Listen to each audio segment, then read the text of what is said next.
what she is. Um, but I see this a lot when I'm gigging and people make requests and people say things. Just the audience members, they don't possess empathy for anybody else in the room.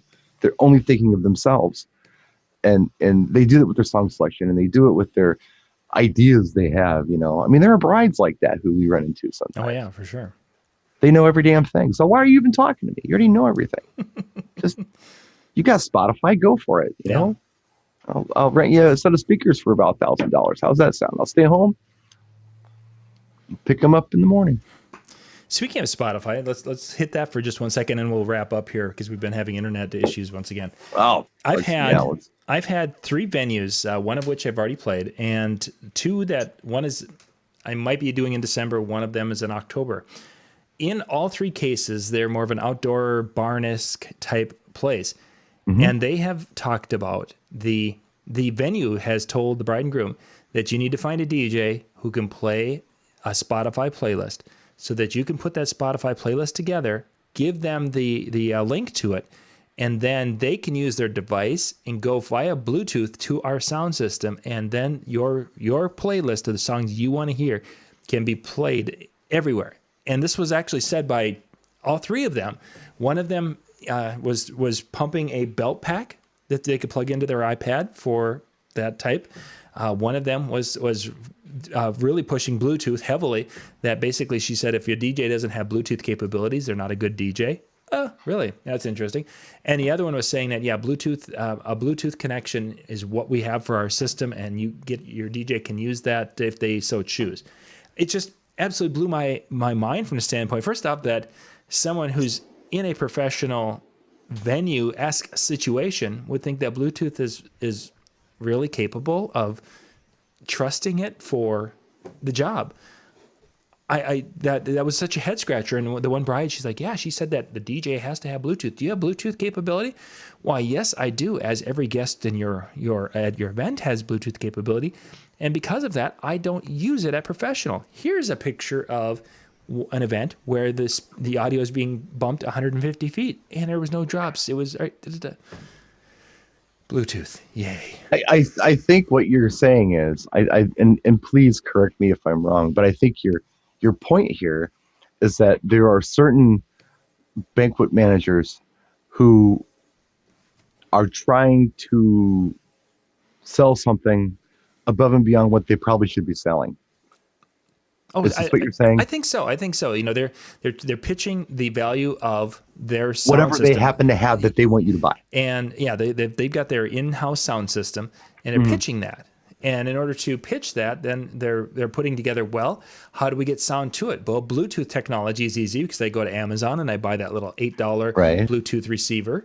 Hey, we can sell this. Yeah, and then we can sell that capability. And I then, think a well, lot of this. well, I'm sorry, John. yeah, I'm sorry, I interrupted you. yeah, and then well, how do they get music? A good music list? Well, I can make a Spotify list. I can hand it to you, and we're good.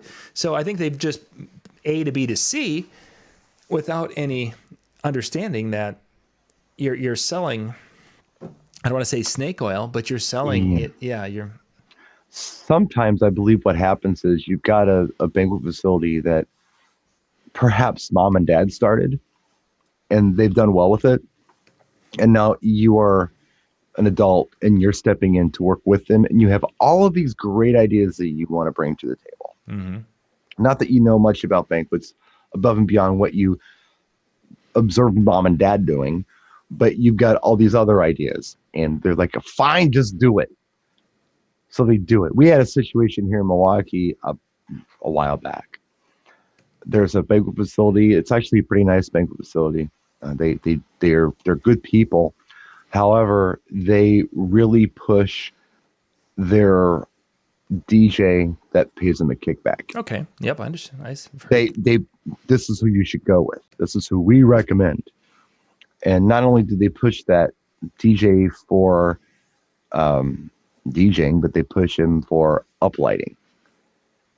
Our DJ has the capability to do all this wireless, and we won't have uplighting in here that isn't wireless. And if your DJ can't provide wireless, you need to go with our guy who can.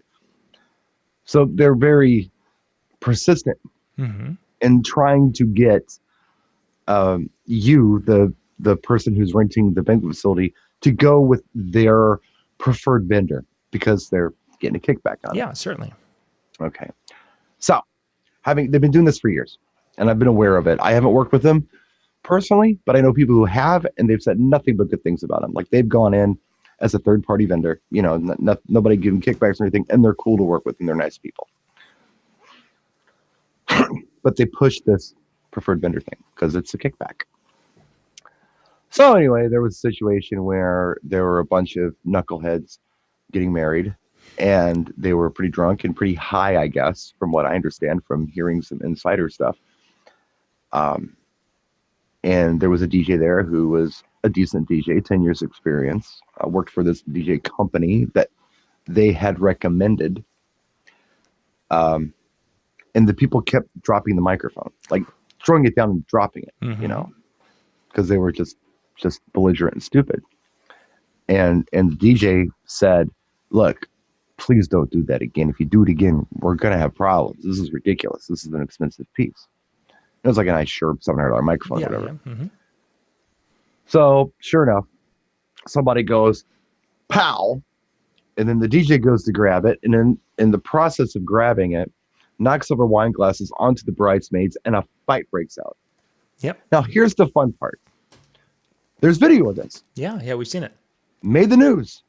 And the only thing you see is the DJ knocking over glasses and then a fight. Mm-hmm. Nothing leading up to it. No reason why it happened or whatever. That's what you. But my point being is, the hall is now having a big PR issue because this was a preferred vendor they brought in. Yeah.